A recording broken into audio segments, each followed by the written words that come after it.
Greetings, ladies and gentlemen of the internet. I am Zazubaar, here with a very different sort of review of a very different sort of James Bond story written by Ian Fleming. James Bond is one of those few fictional characters who has barely changed over the decades he's been appearing in books and on film.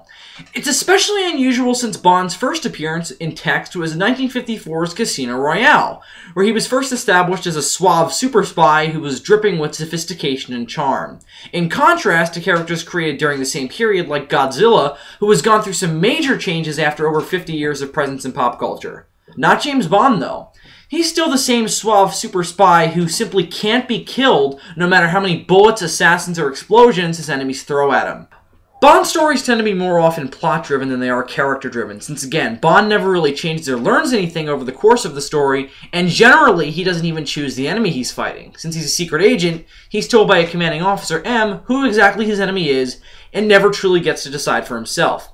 He's still the protagonist, of course, since he's proactively making the plot move forward without any outside instruction. His ability to succeed in this is why he's so unpopular amongst the anarchists and terrorists of the world. Okay. Now, all that stuff I just told you makes up almost every James Bond plot, about how Bond's character never changes or about how they're so plot-driven. Forget it! Since today we'll be taking a look at the James Bond short story, Quantum of Solace, easily one of, if not the most, unusual Bond story to be written by Ian Fleming. Now, what makes Quantum of Solace so unusual? Well, let's find out.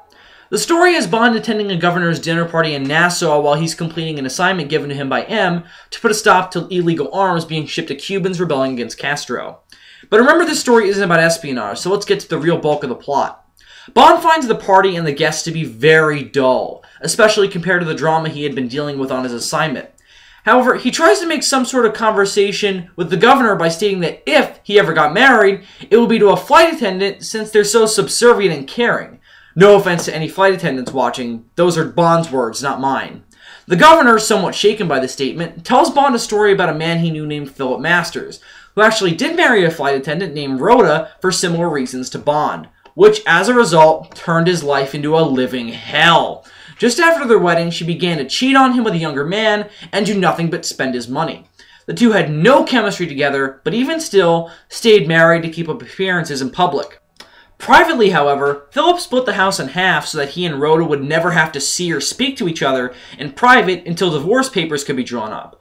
Once they were, Philip left Wrtr nothing but the clothes on her back, a car with overdue payments, and a radiogram with worse overdue payments. Wrtr eventually got back on her feet by marrying a Canadian man named Harvey Miller, whom she attended a dinner party in Nassau with, and met a Mr. James Bond.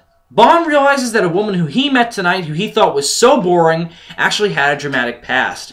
So, Bond leaves the governor with the epiphany that everyday human drama can be as intense and, well, dramatic as his spy career, even more so perhaps, and seemingly learns to be a little more down-to-earth. I want to address a couple of main points of this review of the story. 1. Can Fleming, who's known for writing over-the-top spy thrillers, write compelling human drama? And the answer is a resounding yes! I kind of went through a similar epiphany to Bond that realistic affairs of people can be just as gripping as other, more adventure-oriented Bond stories. I've never been a huge fan of relationship drama like you'd see in a typical Lifetime original movie. I always felt that it was hackneyed and boring. I deal with relationship drama in real life. Why do I need to watch it in a movie? Well, Fleming uses it here to make a good point, not just to elicit tears or depress the reader. Fleming uses the story of Philip and Rhoda Masters as a dramatic way to develop his character past the archetype we're so familiar with, to make him more of a real person. Someone who actually sympathizes with people and doesn't just exploit them to solve a problem, like we'll often get in Bond stories. We learn early on in the story that Bond has repressed his sympathies to effectively do his job, with him admittedly being more sympathetic towards those rebelling against Castro, but still taking on a mission that has him fighting them. He comes off as a very cold man, which is further symbolized by him preferring to sit up straight in a chair rather than sinking into a couch next to another man, which is more personal. Upon hearing the governor's story about the Masters, however, he becomes a little more sympathetic towards people when he says that even though Rhoda deserved to be left in the dust with nothing, he still felt sorry for her. Fleming's writing of the scenes where Philip tells Rhoda that he never wants to speak to her in private again, and when he leaves her with the overdue car and radiogram, really hit me somewhere emotional that I don't often feel reading fiction anymore. Again, Quantum of Solace really made me feel like I was in Bond's shoes, going through the same emotions and epiphanies as he was. which to me is a testament to how well written this story is.